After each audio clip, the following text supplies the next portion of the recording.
사람을 한 번 만나보아서는 그 사람의 본심을 알 수 없듯이 하나님도 하루 믿어서는 하나님의 본심을 알 수가 없습니다.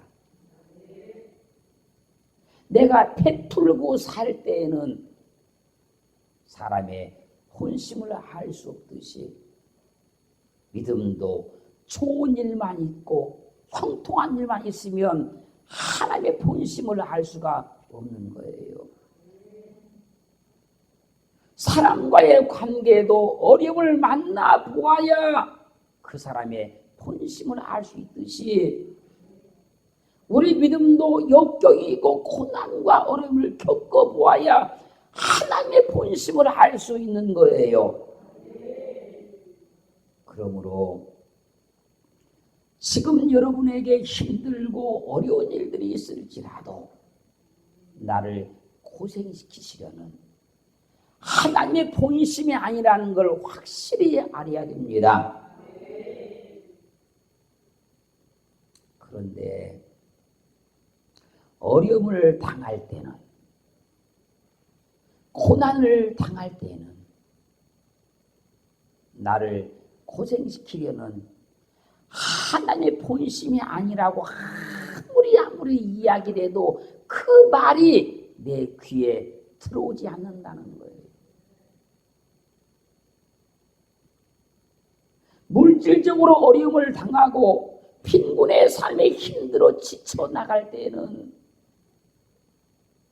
나를 가난하게 살게 하고 어렵게 살게 하는 것이 하나님의 본심이 아니라고 아무리 이야기를 해도 그것이 가슴에 와닿지를 않고 귀에 들어오지를 않는다는 거예요. 이론적으로는 다 이해가 되는데 지식적으로는 다 알겠는데 그것이 가슴에 와닿지를 않는다는 거예요.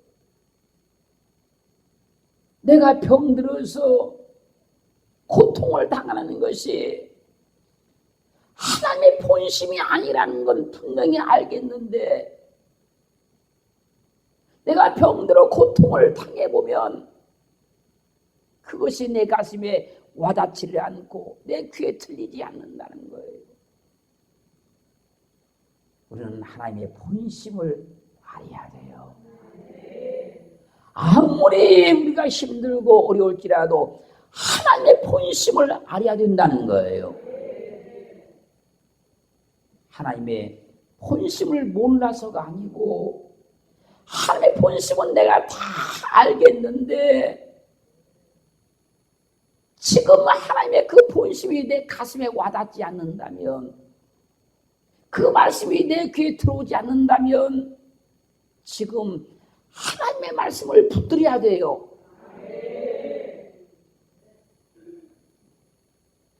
그런데 시간이 지나고 모든 문제가 해결되고 승리하게 되고 복을 받고 나면 나를 고생하게 하시려는 하나님의 본심이 아니라는 걸 깨닫게 되고 그 하나님 앞에 감사의 눈물을 흘릴 수밖에 없게 되는 거예요. 창세기 37장 28절 말씀 보면 요셉이 아버지의 보냄을 받고 형제들이 갔을 때 형제들이 요셉을 죽이기로 작정을 하고 요셉이 오자 그를 잡아서 옷을 벗겨버리고 구덩이에 던져 집어넣어 버렸어요.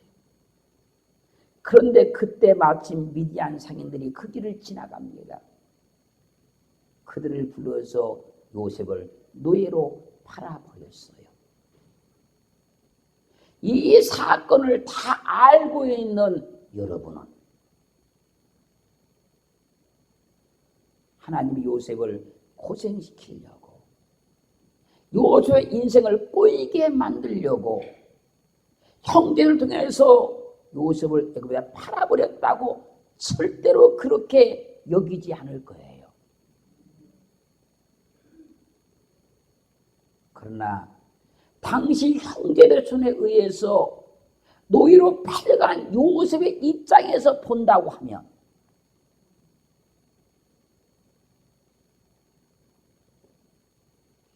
요셉이 그때 하나님의 본심을 모르니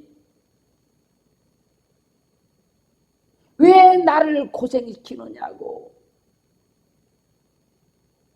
왜 나를 이렇게 노예로 팔려가게 만드느냐고 하나님께 원망하지 않았겠냐 그 말이에요. 사랑하는 성도 여러분, 그러니 지금 여러분에게 고난이 있고 어려움이 있을지라도 우리를 고생시키려고 하는 하나님의 본심이 아니라는 걸 꼭 알기를 주의 이름으로 축원합니다. 창세기 39장 20절 말씀해 보면요, 요셉이 애굽 왕 바로의 시대장 보디발의 집에 팔려가서 종이 되어서 가정 종으로서 열심히 일을 하고 있었어요. 그때 보디발의 아내가 요셉의 좋은 섬에 반해서 동침하기를 청하지만 요셉이 그와 함께 있지도 아니하고 그 동침을 계속 거절했어요. 그러자 보디발 아내가 자기를 요셉이 겁간했다고 누명을 씌워서 감옥에 갇혀버려요. 이 사건의 내막을 다 알고 있는 우리는 절대 하나님이 요셉을 억울하게 만들고 원통하게 만들려고 하지 않았다는 걸 알고 있어요. 그런데 당시 요셉의 입장으로 본다고 하면 얼마나 억울하고 원통하겠습니까? 왜요? 하나님의 본심을 알지 못하니까요. 그 사람이 하나님의 본심을 알지 못하면 자기 환경 가운데 이루어진 일들로 인하여서 하나님을 원망하게 된다는 거예요. 그러나 하나님의 본심을 알게 되면 우리에게 주어진 인생 가운데에서 하나님이 하실 일이 보이고 그분의 역사가 보이게 돼 있어요.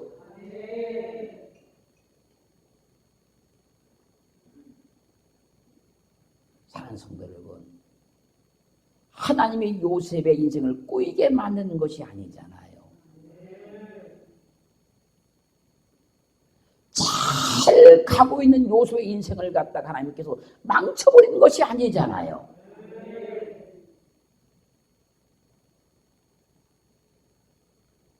우리가 그래서요, 하나님의 본심을 모르고 믿으면요, 살면요, 하나님을 원망하게 되지만 하나님의 본심을 분명히 알고 믿으면 하나님이 내게 하실 일들이 할렐루야 기대가 되고 소망이 되는 거예요.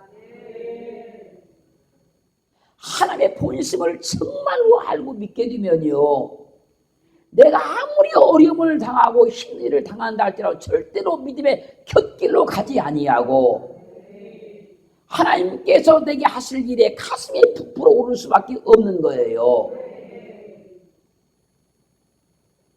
자녀를 고생시키려는 것이 부모의 본심이 아니시듯이 우리를 고생시키려는 것이 하나님의 본심이 절대로 아닙니다. 자녀의 인생을 망쳐버리고 힘들게 만든 것이 부모의 본심이 아니듯이 하나님 우리 인생을 망쳐버리고 고생시키는 것이 하나님의 본심이 절대로 아니라는 거예요. 창세기 40장 41장 40절로 43절 말씀 보면 요셉이 바로왕의 꿈을 명백하게 해석을 해요. 그리고 대처 방법을 정확히 제시를 해요. 그자 바로와 그 신하들이 요셉을 막 칭찬하고 좋아하며 어찌할 줄을 몰라요. 그때 바로왕이 요셉을 불러서 그 목에다가 금사슬을 걸어주고 요셉을 애굽의 총리로 세웠어요. 이렇게 멋진 인생의 드라마를 만들어 내시려고 요셉을 형들의 손에 의해서 애굽의 노예로 팔려가게 만들었던 거예요. 이렇게 멋있는 인생의 다큐를 작성하시려고 보디발 아내의 손을 통해서 감옥에 갇히게 만들었던 거예요. 이때 요셉이 뭐라고 고백했을까요? 하나님께 뭐라고 말했을 것 같아요?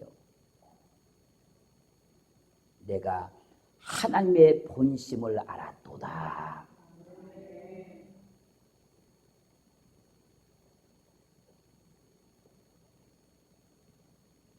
그래서 하나님의 본심을 우리가 꼭 알고 믿어야 하는 거예요. 사랑하는 성도 여러분, 지금 하나님께서 여러분의 인생을 통해서 정말로 감동이 되고 기가 막히는 인생의 드라마를 연출하고 계시는 거예요.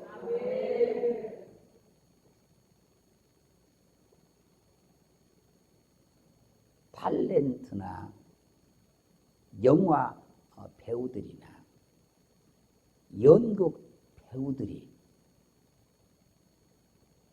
시나리오 작가가 써놓은 그 대본에 따라서 그 연출가의 그 지시에 따라서 움직이면 하나의 맛있는 드라마가 만들어지잖아요.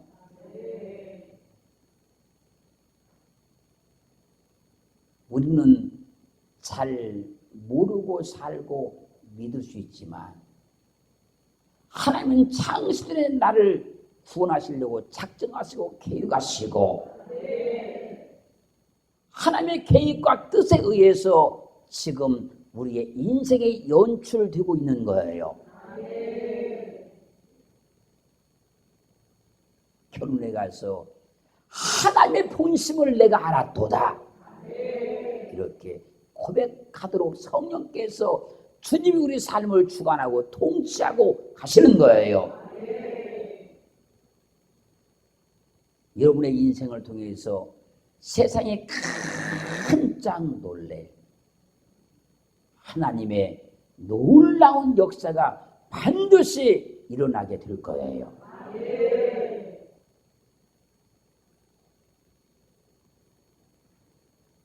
욥기 1장 2장 보면요, 욥은 동방에서 가장 큰 부자였잖아요. 그런데 하루아침에 모든 재산을 다 잃어버리게 되고 10자녀가 죽임을 당하게 되고 그 건강했던 욥의 머리부터 발끝까지 악창이 걸리는 그런 환경과 처지와 인생이 되고 말잖아요.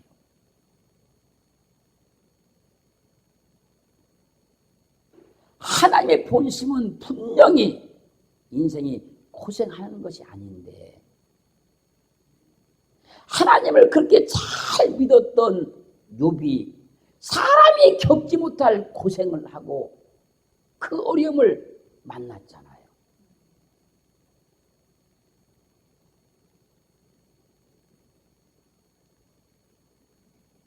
욥의 인생이 망가지는 것이 하나님의 본심은 분명히 아니었지만 욥은 인생이 망가질 대로 망가져 버렸고 회복 불능의 상태가 되고 말았잖아요.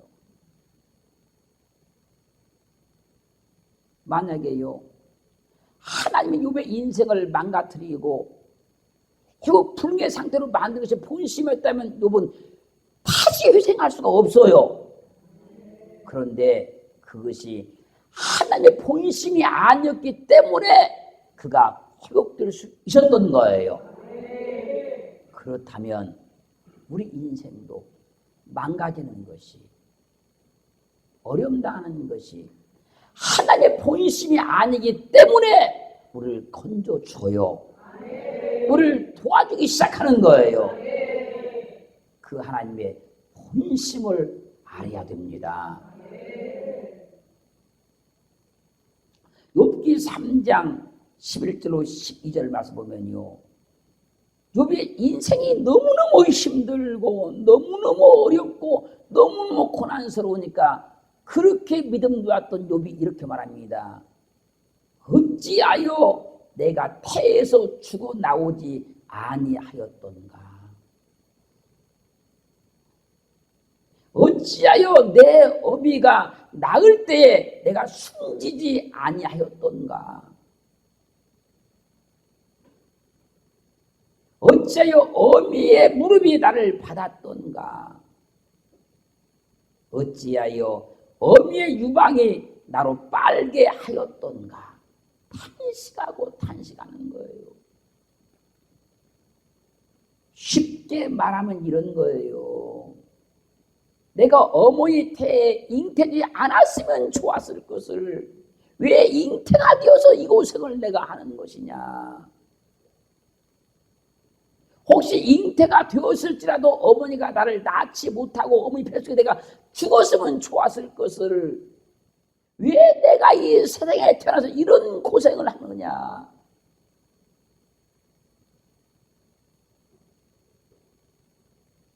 그 사람들이 너무 힘들고 어렵고 고생하면 그 부모의 가슴에 못을 박으면서 그런 얘기잖아. 왜 나를 낳았느냐고. 그 이야기가 이 욥 때문에 나온 이야기예요.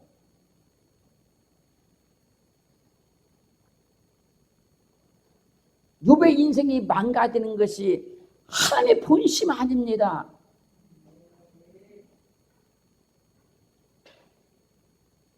그렇지만 욥의 인생은 망가질 대로 망가져버리고 회복 불능의 상태에 빠져버렸어요.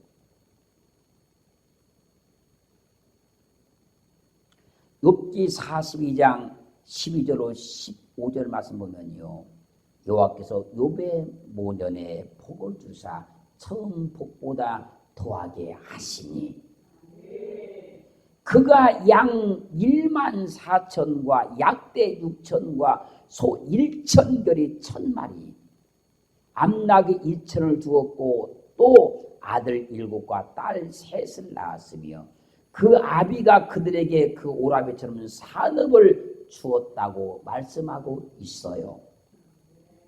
봐보세요. 하나님께서 욥의 인생을 완전히 망치게 하는 것이 본심이었다면 회복할 수가 없었잖아요. 그러나 그것은 하나님의 본심이 아니었기 때문에 회복할 수 있었다는 거예요.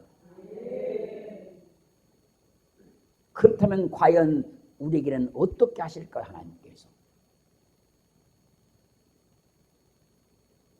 지금 우리가 실패하고 낙심하고 절망한 것이 하나님의 본심이 아닌데 하나님 우리에게 어떻게 하실까요?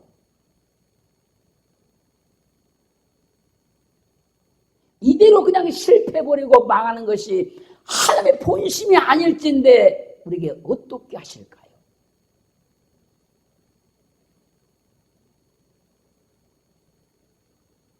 욥의 인생이 망가질 대로 망가진 그 삶을 통해서 하나님은 믿음의 승자의 삶이 무엇인가를 알려주는 것이고 욥 개인에게는 이것이 하나님의 본심이었구나 깨닫게 만들어주는 거예요. 그래서요 야고보서 5장 10절은 증가합니다. 인내하는 자가 복되다 하나니 너희가 욥의 인내를 들었고 죽기 준 결말을 보았거니와 주는 가장 자비하시고 긍휼히 여기시는 자신이라.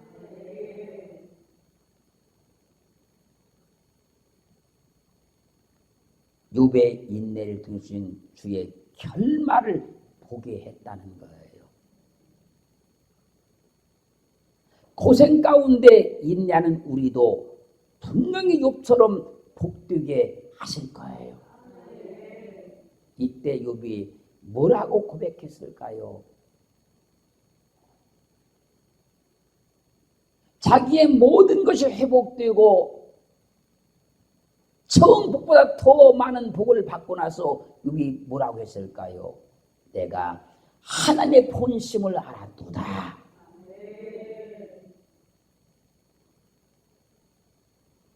창세기 32장 10절 말씀 보면요. 야곱이 라반에게 20년 동안 10번의 사기를 당해서 아무것도 빈털터리가 되고 말았어요. 그런 와중에도요, 야곱은요, 낮에는 더위를 무릅쓰고 일을 하고 밤에는 추위를 견디면서 밤잠을 못 자고 일을 해요. 야곱 고생시키는 것이 하나님의 본심이었을까요? 그래서 라반의 집으로 보냈을까요?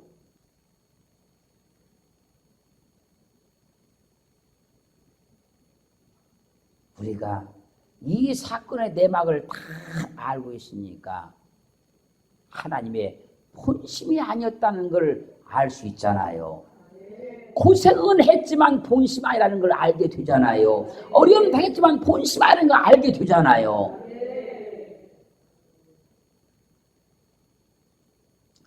그 찬송가 364장 내 주를 가까이 하게 함은, 내 주를 가까이 하게 함은, 야곱이 고생했던 그 삶들을 배경으로 써진 찬양이에요. 1절에 내 주를 가까이 하게 함은 십자가 짐 같은 고생이나 내 일생 소원은 늘 찬송하면서 주께 더 나가기 원합니다. 2절에 내 고생하는 것 옛 야곱이 돌베개 베고 잠 같습니다.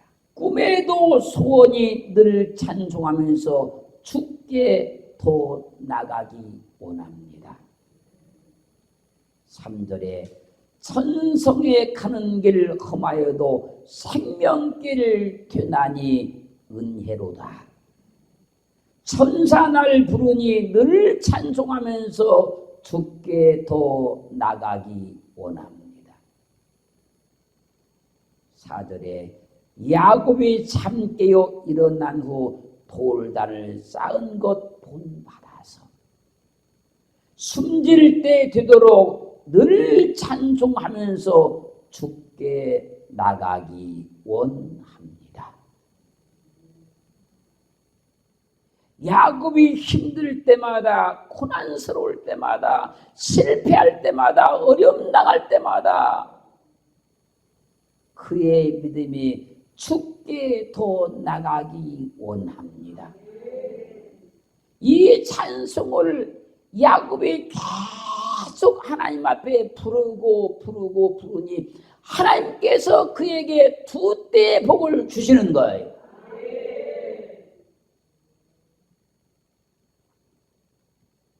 두 때의 복을 받은 야곱이 이렇게 말합니다. 나는 주께서 내게 베푸신 모든 은총과 모든 진리를 조금도 감당할 수 없사오나 내가 내 지팡이만 가지고 이 요단을 건넜더니 지금은 두 때나 이루었나이다. 이때 야곱이 뭐라고 하나님께 고백했을까요?